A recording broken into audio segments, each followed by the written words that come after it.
இன்னைக்கு வந்து நம்ம விமென்ஸ் டே செலிப்ரேட் பண்றோம்.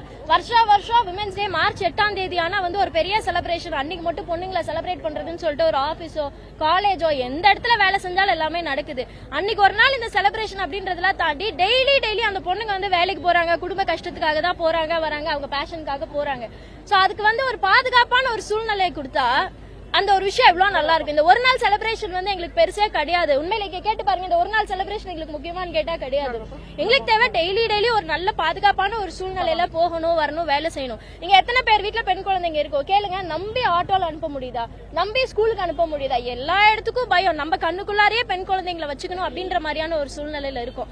அது எல்லாமே மாறி எல்லாருமே கொஞ்சம் ஃப்ரீடமா நல்லபடியா வேலைக்கு போகணும், வரணும், அந்த ஒரு விஷயம் மட்டும் தான் எங்களுடைய எதிர்பார்ப்பா இருக்கு. அதுக்கு முக்கியமான காரணம் என்னன்னு கேட்டீங்கன்னா, இதெல்லாம் நடக்கணும் அப்படின்னா தண்டனை வந்து கொஞ்சம் இருக்கணும், கடுமையா இருக்கணும். அப்படி இல்லையா இன்னொன்னு இந்த குற்றவாளிகளை வந்து அப்படியே பாதுகாக்க கூடாது. அப்படியே